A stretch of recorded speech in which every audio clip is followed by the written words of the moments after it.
My strategy when we look to buy new rental unit is basically I look at the numbers first. So if I'm looking to buy with zero down and cash back money, and I'll explain in a second, the formula basically is this.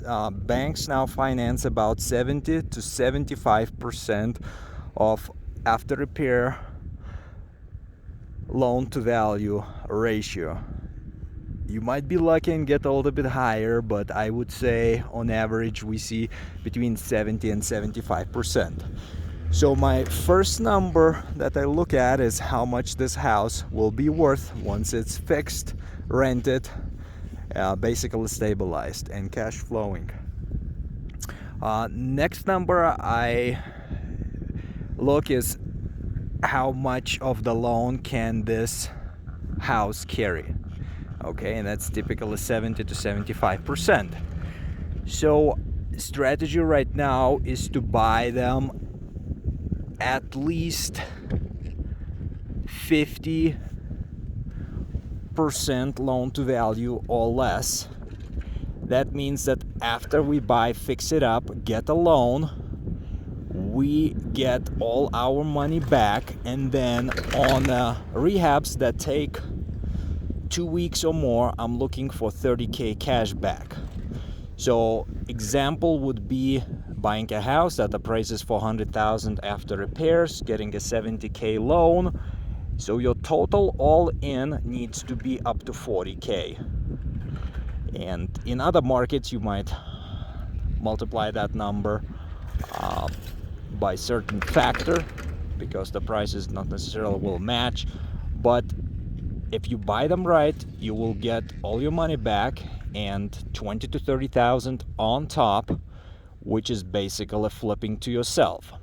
The reason I like this strategy is when you flip, sell, you need to pay taxes on the profit. If you fix, go refinance, that's considered part of the loan. So there are no taxes on those proceeds. And basically you look at the cash flow numbers, what that house can rent per year. So I typically take 12 months, multiply by monthly rent.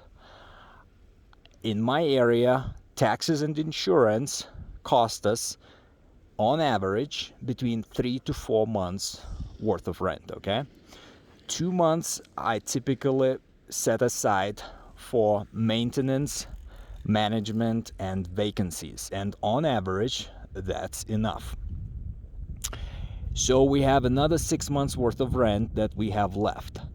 If we have a mortgage, typically it's 2 to 3 months worth of rent to service that mortgage, which is your principal pay down and interest. And then on average we see that we keep about 3 months worth of rent per property per year, which is our bottom line net cash. So having the purchase formula in mind and having a cash flow formula in mind, then you can make a buying decision, or you can tell what's the highest that you will be able to pay. So back to that example of 100K after repair value, if I want to be all in at 40K, then the next thing I'm looking at is what is my repair cost. If I'm not very confident about it, I send my contractor to confirm the numbers. So if we come up that house needs 10K to turn around and make it rent ready, and I want to be at 40K all in, then my max offer is 30K. I try to purchase that house for 30K, spend 10K fixing it, 40K all in, rent it out, then get it appraised for 100K and get a loan from the bank for 70K.